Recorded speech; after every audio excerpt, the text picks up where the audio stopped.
Você já se perguntou por que o mal prospera tão livremente enquanto tantos justos permanecem calados? Já parou para pensar quantas injustiças continuam acontecendo simplesmente porque ninguém teve coragem de se levantar e dizer, basta? A Bíblia não trata o silêncio dos bons como neutralidade, mas como cumplicidade. E nesse vídeo vamos falar sobre 3 aspectos profundos da omissão, e o primeiro é esse, o peso espiritual de quem se cala. Os próximos 2 pontos vão confrontar ainda mais essa passividade disfarçada de prudência, e o último é o que mais nos compromete diante de Deus. Então ouça até o fim, porque o alerta é sério. Este é o Justiça Divina, um espaço onde a palavra de Deus não é adereço religioso, mas espada afiada. Aqui denunciamos o que precisa ser exposto com base nas Escrituras. Se você sente que algo está profundamente errado no silêncio coletivo que nos cerca, esse canal é para você. Curta este vídeo agora se confia na autoridade da Bíblia e verifica se já está inscrito. E comenta aqui embaixo, você já se calou diante de algo injusto? Por quê? Essa troca é importante para nos fortalecermos. O silêncio não é neutro. Tiago 4,17 deixa claro, aquele que sabe fazer o bem e não o faz, comete pecado. Ou seja, a omissão é uma escolha, e uma escolha cobrada espiritualmente. Não estamos falando de pessoas que não sabiam o que fazer, mas de pessoas que sabiam e mesmo assim se calaram. Na lógica do reino, não falar quando se deve é quase o mesmo que aprovar. Deus chama isso de pecado. E isso não é só um conceito abstrato. A Bíblia é rica em exemplos de homens e mulheres que foram colocados em posições estratégicas, e se tivessem se calado, teriam causado tragédias. Pense em Esther, que mesmo dentro do palácio foi confrontada, se você se calar, socorro virá de outro lugar, mas você e sua casa perecerão. A omissão teria custado vidas. O silêncio é uma decisão com consequências. Mas por que tantos se calam? O medo é a resposta mais comum. Medo de perder posição, de ser cancelado, de ser perseguido. Medo de se indispor. Mas o Evangelho nunca foi sobre conforto. Jesus nunca prometeu segurança social, ele prometeu verdade. E a verdade incomoda. O profeta Isaías chegou a dizer, ai dos que chamam o bem de mal e o mal de bem. Mas e quem vê isso acontecendo e não fala nada? Não compartilha a mesma culpa? Existem também aqueles que se calam porque acham que não é com eles. Mas a justiça de Deus não funciona por distância.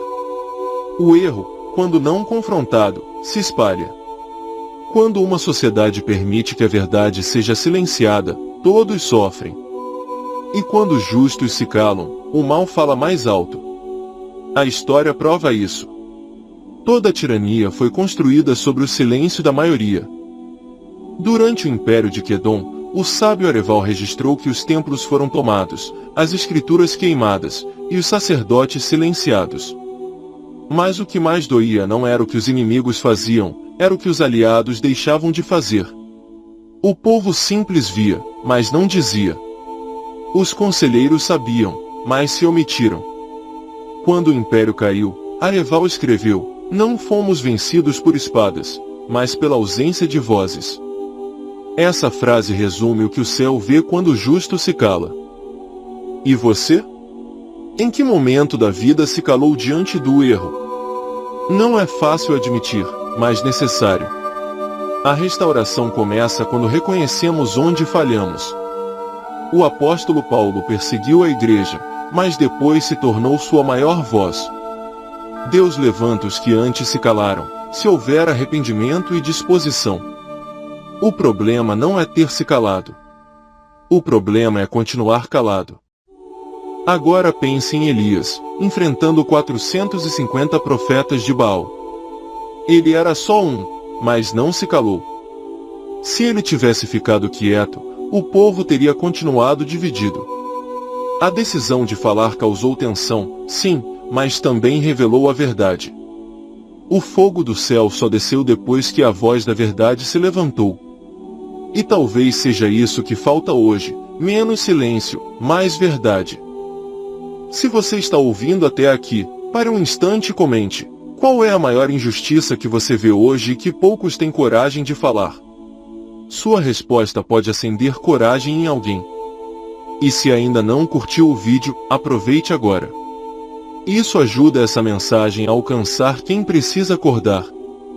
Voltando à nossa linha bíblica, Jesus repreendeu cidades inteiras por não reagirem aos sinais. Ele disse: ai de ti, Corazim! Ai de ti, Betsaida! Não porque mataram profetas, mas porque viram milagres e ficaram inertes. O silêncio também pode ser espiritual. A indiferença diante do que é santo é um tipo de frieza que Deus reprova com dureza. A igreja de hoje corre o risco de se tornar cúmplice do erro. Quando líderes se calam para manter alianças, quando membros se omitem para preservar sua zona de conforto, quando o corpo de Cristo finge não ver, estamos traindo o propósito da fé.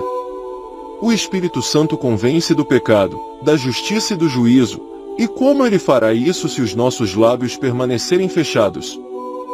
Encerrando esse ponto, deixo a reflexão: o silêncio pode parecer paz, mas muitas vezes é apenas covardia disfarçada. E Deus não nos chamou para a covardia. Ele nos chamou para ser sal e luz. E sal que não salga, é lançado fora. Luz que não brilha, não serve para nada. Que não sejamos culpados por nos calarmos quando o céu espera que falemos. No próximo vídeo, vamos falar sobre o que acontece quando Deus intervém.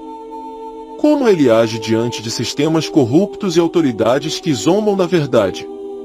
Se o silêncio dos bons já é grave, imagina quando o céu decide não se calar. Comente, compartilhe e continue com a gente. Porque a palavra não se cala, e quem é justo também não pode se calar.